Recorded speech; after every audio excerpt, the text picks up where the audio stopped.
As you can see, I zoomed in a little bit on this chapter. Just for this one, I don't really like zooming in too much because the camera goes crooked and all that, and you can see this line over here is crooked. But just for this once, I want to show you some of this. And this is where the texture of the paper really could be good or it could be bad. And I don't like the texture going on down at the bottom, so I'm going to come in just in the real dark side and just push. Yeah, I like that better already. I'm going to do a little bit with my finger. So much better. What I just did there helped me like the drawing a lot more. Basically, it just pushed some of the pencil into the texture of the paper. And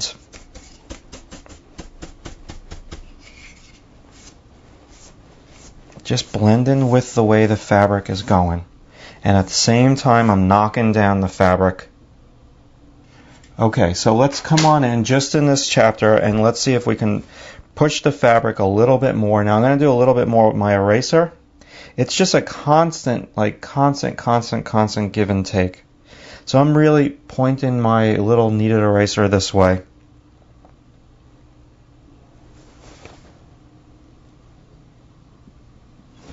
Now, before I do anything, I just want to show you this tool. I use it in the early stages of the drawing. This is an eraser pencil. And if you want, you could use this. Now, why am I not using it? Member sent it to me, Andy. I don't like it just because of the eraser crumbs. I don't want eraser crumbs. That's the reason why I'm using the kneaded eraser versus this. I do like this because it's awesome. You can kind of get on in here and really do the detail. Let me do a little bit with it and see. It actually is a lot more easier to use than the kneaded eraser because you can sharpen it and it's got a beautiful point. So I'm gonna just kind of experiment a little bit here with this. And you gotta push down. It's actually a very good tool. And let's do a little bit over here. A little bit more here with it. See the eraser crumbs again. You know, not the end of the world, but I just like the cleanness of the kneaded. So this is light. It's very light on the statue, but you might want to have this a little bit darker, the light here, to make it turn. Okay, so now let's come on in.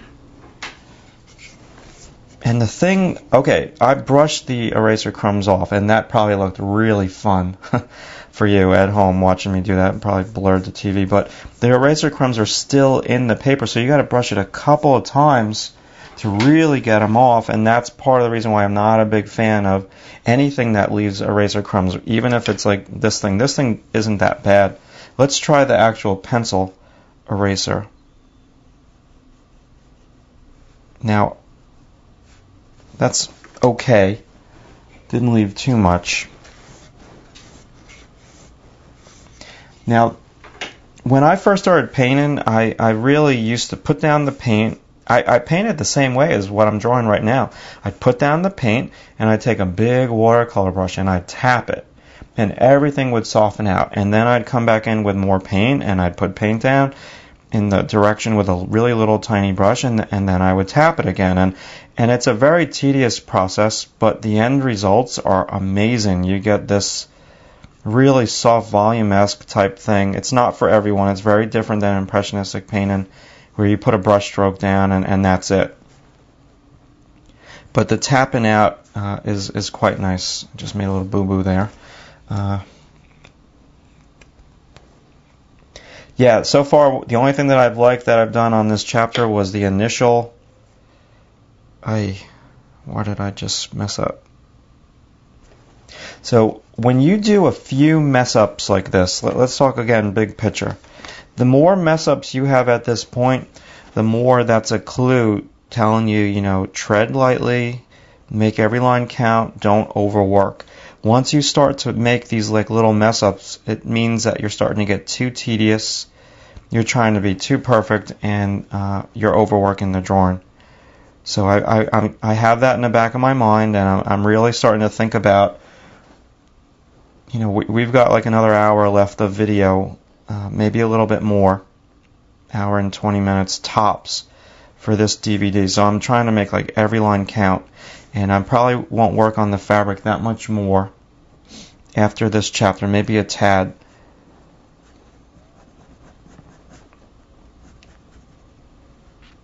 But I'm going to get that line out that I just kind of messed up that I did.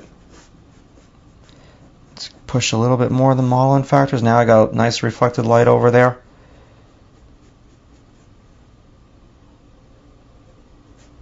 And this is very flat.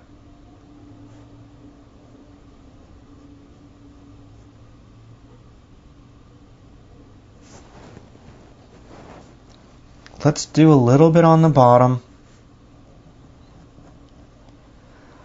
This is tough. This is very tough because I want to get this detail, and the way to get the detail, in order for you to see it, I got to press down hard. There is no black value over here whatsoever. And so the natural tendency is to press down hard on the pencil, put down black, but it's being able to render all these cracks and things going on underneath in, you know, a range of like value 3 to value 6. Good hand control you need. And let's do a little bit more of this on this base.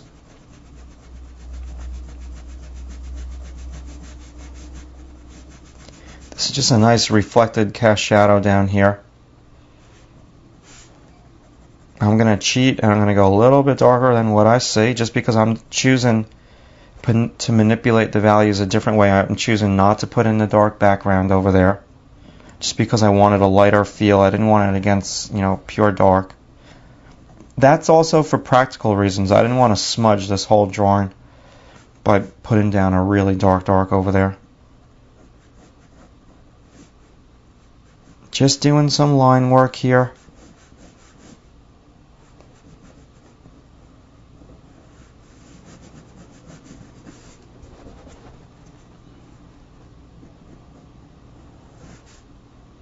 And some longer stuff.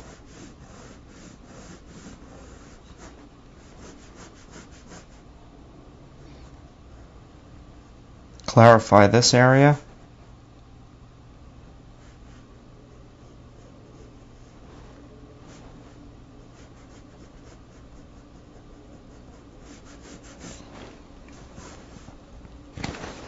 Let's do a little bit down at the bottom with the eraser. I see a little.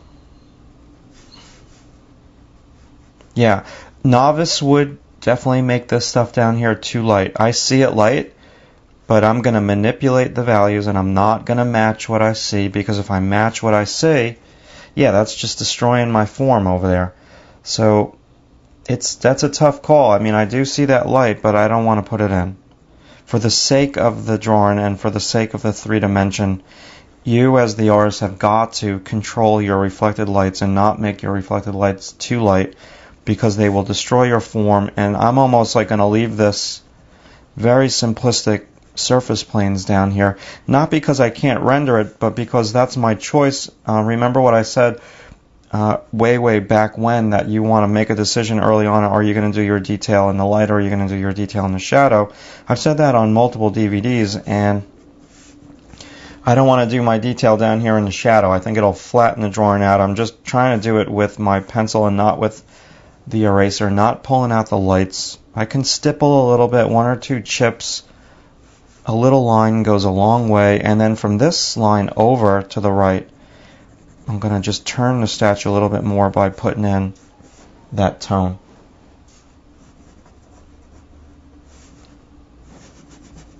You kind of got to just feel this section out.